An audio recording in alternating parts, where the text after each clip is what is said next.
Hello everyone, good morning, welcome to my channel Debashree Banik. Sorry फार्स्टे बोले दिच्छी এই ভিডিওটা না আজকে থেকে প্রায় 15 দিন আগের ভিডিও, যখন আমি বাড়িতে ছিলাম তখনকার ভিডিও।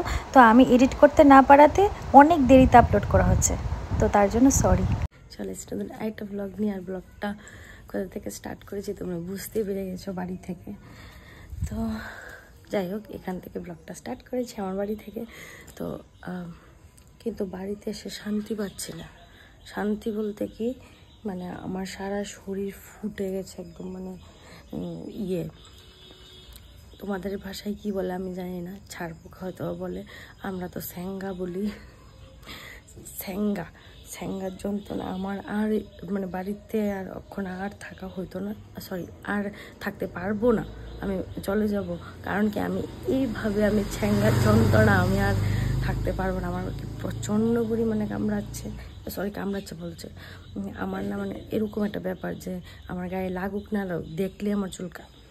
তো অলরেডি আমার এই যে এখানে একদম লাল হয়ে আছে। তো যাই হোক, ব্লগটাকে এখান থেকে স্টার্ট করছি। আজকে এখন মায়ের সাথে স্নান করে, এখন বাজে 8:30 কি 8:30 বাজবে।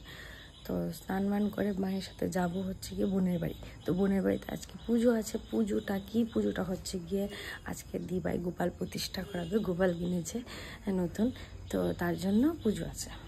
তো এখানে যাব। তো আর বাড়িতে আসবো না, বোনের ওইখান থেকে আর বাড়িতে আর আসবো না। বোনের ওখান থেকে কালকে বা পরশু আমি বাড়িতে চলে যাব, মানে আগরতলা। তো ভেবেছিলাম এখানেই থাকবো, কিন্তু এই স্যাঙ্গার যন্ত্রণা আমার দ্বারা সম্ভব না এখানে আর থাকা।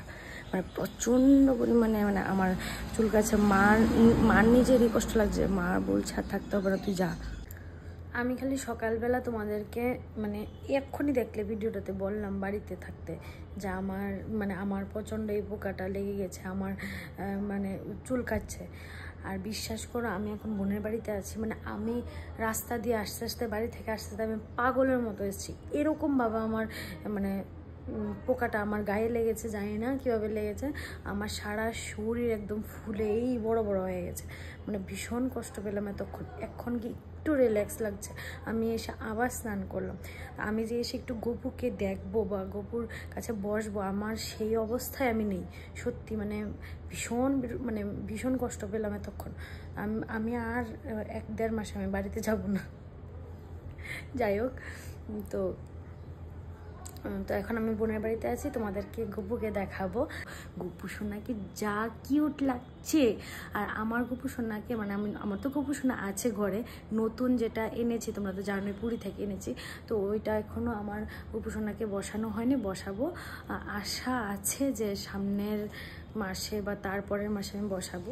আপাতত আমার এখন গপু সোনা ঘরে আছে, তো তার জন্য ভাবলাম যে একটু পরেই বসাই। তো মানে দিবার গপু সোনাকে ভীষণই কিউট লাগছে, আমি তোমাদেরকে একটু পরে দেখাচ্ছি। দেখো গপু সোনাকে, দেখো কি কিউট লাগছে গো পরানটাকে। অ্যাকচুয়ালি আমরা আসার আগেই পুজো হয়ে গিয়েছিল, মানে আমরা আস্তে একটু লেটে হয়ে গেছে, তার জন্য আর আমি পুজোটা দেখতে পারিনি। আমরা এসে দেখেছিলাম যে ঠাকুর মশাই পুজো করে উঠে চলে যাচ্ছে, এরকম টাইমটা আমরা গেছি। তো যাই হোক, সকাল পুজো হয়ে গেছে কমপ্লিট। আর তোমরা তো দেখতেই পেলে গপু সোনাকে কি কিউট লাগছে। তোমরা কিন্তু আমাকে কমেন্টে জানাবে যে তোমাদের কেমন লেগেছে। আর আমি না ফেসবুকে স্টোরিতে দিয়েছিলাম, তো অনেকেই তোমরা বলেছ যে দিদি কি কিউট গপু সোনা, তোমার গপুকে খুব ভালো লাগে, এরকম বলেছ। Thank you so much. Gopu কোনো পার্টিকুলার আমার তোমার কিছু নেই, সকলের। যাই হোক, এখন দিবাই ভোগের রান্নাটা রান্না করছে, মা বসে দেখিয়ে দিচ্ছে, আর দিবাই এদিক দিয়ে ভোগের রান্নাটা করছে। গপুকে ভোগ দেওয়া হবে তার জন্য। আর আমি তো অনেক দিন হয়ে গেছে, প্রায় 15 দিন হয়ে গেছে আমি ভিডিওটা এডিট করতে পারিনি, তার জন্য ভিডিওটা আপলোড করতে পারিনি, তার জন্য ভুলেও গেছি যে কি রান্না হয়েছিল গপুর জন্য। তো যাই হোক, এখন দেখো সকালের ড্রেস চেঞ্জ করে এখন দুপুরের ড্রেস পরে নিয়েছে গপু। আর এখানে দেখো দিবাই যে দেখালাম ভোগের রান্নাটা করছিল, তো ভোগ রান্না হয়ে গেছে, এখন গপুকে ভোগ নিবেদন করা হবে। আর এদিকে দেখো গপুর গয়নাগাটি চলে এসছে। তো সকালবেলায় দিবাই ইচ্ছে ছিল পরানোর জন্য, প্রতিষ্ঠার সময়, কিন্তু পরাতে পারিনি কারণ চেইনটা রেডি হয়নি তার জন্য। তো চেইনটা রেডি হয়ে এক্ষুনি আসলো। তো গোপুর গয়নাগাটি চলে এসছে ফাইনালি।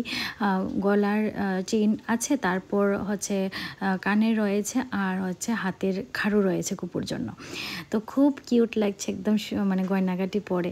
তো সত্যি তোমাদেরকে আবারও বলছি, তোমরা কমেন্টে জানাবে যে কেমন লেগেছে তোমাদের।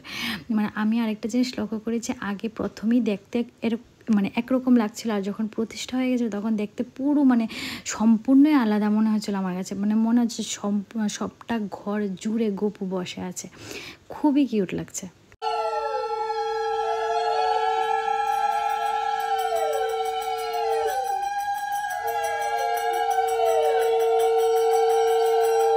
তো এখন দেখো গোপু দুপুরের ড্রেস চেঞ্জ করে আবার রাতের ড্রেস পরে নিয়েছে।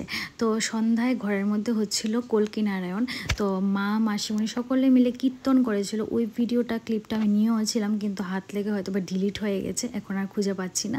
তো কল্কি নারায়ণ দিয়েছিল, সকলে মিলে কীর্তন হয়েছিল। তো যাই হোক, কীর্তনের শেষে আবার গোপু দেখো একদম সব কিছু সেরে আবার ঘুমিয়েও গেছে সুন্দর করে বিছানার মধ্যে। তো যাই হোক, এই ভিডিওটাকে চলো এখানে এন্ড করছি, দেখা হচ্ছে নতুন একটা ভিডিওতে। টাটা।